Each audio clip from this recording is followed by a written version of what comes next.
क्या विकास की कीमत एक पूरी पीढ़ी का विस्थापन हो सकती है?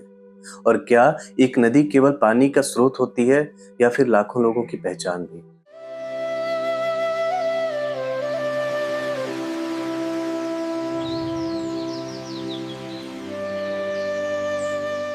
इतिहास की किताबों में लिखा जाता है कि नदियां सभ्यता बसाती हैं, लेकिन जब वही नदियां इंसानों की राजनीति, उनकी फाइलों और सीमेंट के बड़े-बड़े बांधों से बांधी जाने लगे या फिर क्लाइमेट चेंज के थपेड़ों से उफनने लगे, तो न जाने कितने लोगों को रातों रात घर से बेघर कर देती है।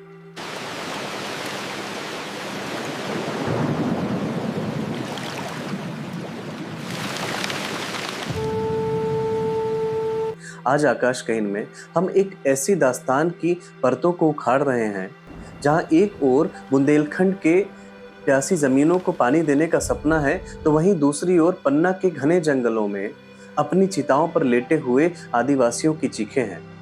और आसाम में हर साल ब्रह्मपुत्र के प्रकोप से अपना सब कुछ गंवाते हुए लाखों लोगों के विस्थापन का दर्द।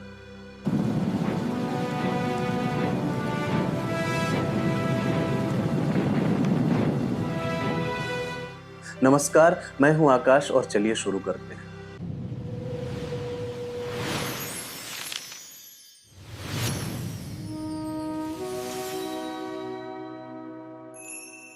नर्मदा और ब्रह्मपुत्र सेंट्रल और नॉर्थ ईस्टर्न इंडिया की दो महान नदियां।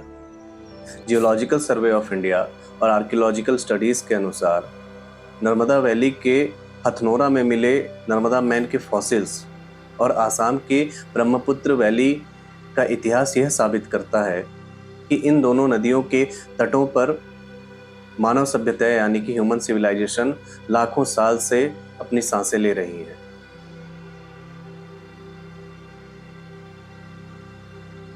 सदियों तक इन नदियों ने भारत की इकोलॉजी और यहाँ की कल्चरल और ट्राइबल लाइफ को सिंचा। लेकिन आज़ादी के बाद जब खाद्यान्न पूर्ति, पावर जनरेशन और सूखा जैसी समस्याओं से निपटने की चुनौती आई, तब नर्मदा के केन बेतवा से लेकर नॉर्थ ईस्ट तक विशाल डैम्स, तटबंधों और रिवर लिंकिंग प्रोजेक्ट्स का खाका तैयार किया गया।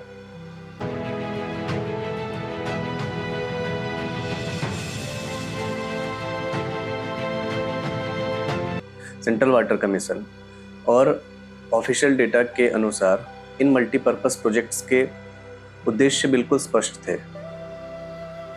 लाखों हेक्टेयर शुष्क भूमि तक पानी पहुंचाना, गुजरात, राजस्थान और बुंदेलखंड के लाखों गांवों को पानी उपलब्ध कराना, इलेक्ट्रिसिटी जनरेशन और मानसूनी बाढ़ से निचले इलाकों की रक्षा करना।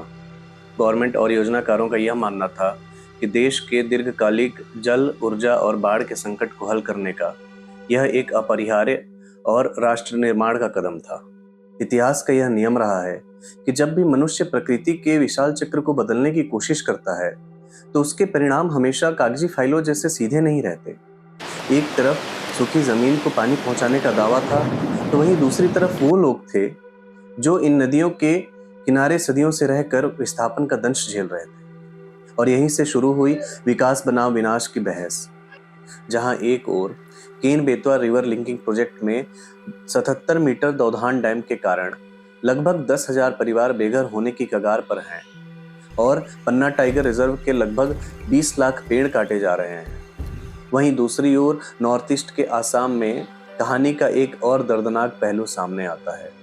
Assam state disaster management authority के अनुसार हर साल मानसून में ब्रह्मपुत्र और उसकी ट्रिब्यूटरीज तबाही मचाती हैं। लेकिन यह तबाही केवल प्राकृतिक नहीं होती।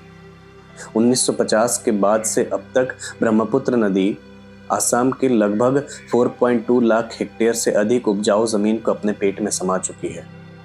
विश्व के सबसे बड़े रिवराइन आइलैंड मजूली का अस्तित्व भी सिकुड़ने लगा है।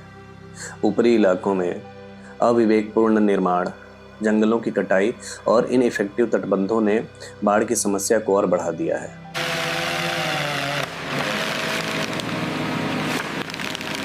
बोडो, मिसिंग और अन्य स्थानीय समुदाय हर साल अपने खेत, अपना घर और अपने मवेशी को खोकर क्लाइमेट रिफ्यूजी बनने पर मजबूर हैं। जब संवाद के सारे रास्ते बंद हो जाएं, तो नॉन वायलेंट रेजिस्टेंस ही असहाय लोगों का सहारा बनता है। बुंदेलखंड के छतरपुर में आदिवासियों ने चिता आंदोलन किया, जहां महिलाओं ने लकड़ियों की चिताओं पर लेटकर यह संदेश दिया कि बिना न्यायपूर्ण पुनर्वास के हमें हमारी जड़ों से उखाड़ना हमें जिंदा जलाने जैसा है।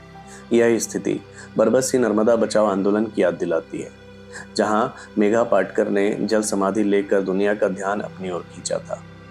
चाहे नर्मदा का सत्याग्रह हो या फिर केन बेतवा का चिता आंदोलन, दोनों का सेंट्रल पॉइंट एक ही है: विस्थापितों का सम्मानजनक पुनर्वास और उनके मानव अधिकार। यदि बिना किसी पूर्वाग्रह के देखें तो इस सिक्के के दो पहलू हैं। पहला जो यह मानता है कि एक बढ़ते देश के अन्न सुरक्षा, उसकी जल सुरक्षा, इलेक्ट्रिसिटी और बाढ़ नियंत्रण के लिए बड़े बड़े इंफ्रास्ट्रक्चरल प्रोजेक्ट्स और रिवर मैनेजमेंट योजनाएं अति आवश्यक हैं।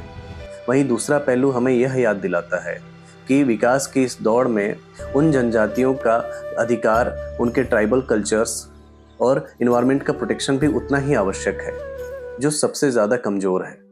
भारत का संवैधानिक ढांचा हमेशा से विकास और पर्यावरण संरक्षण के बीच संतुलन बनाने की कोशिश करता रहा है।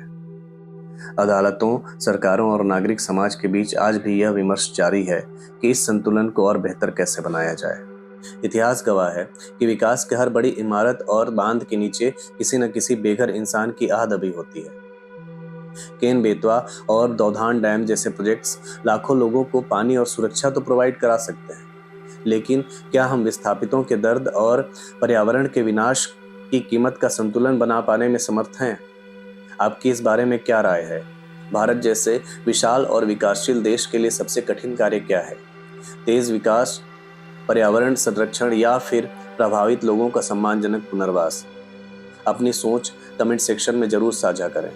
अगर आपको आकाश कहिन का यह विश्लेषण सच में सोचने पर मजबूर करता है, तो इस बेआवाज़ आवाज़ को देश के हर कोने तक पहुंचाने के लिए वीडियो को लाइक करें, अपने दोस्तों के साथ शेयर करें और चैनल को सब्सक्राइब करके हमारे इस वैचारिक सफ़र का हिस्सा ज़रूर बनें। नमस्कार, मैं हूं आकाश। फिर मिलूंगा इतिहास और ज़मीन से जुड़ी एक और अनसुनी दास्तान के साथ। जय हिंद।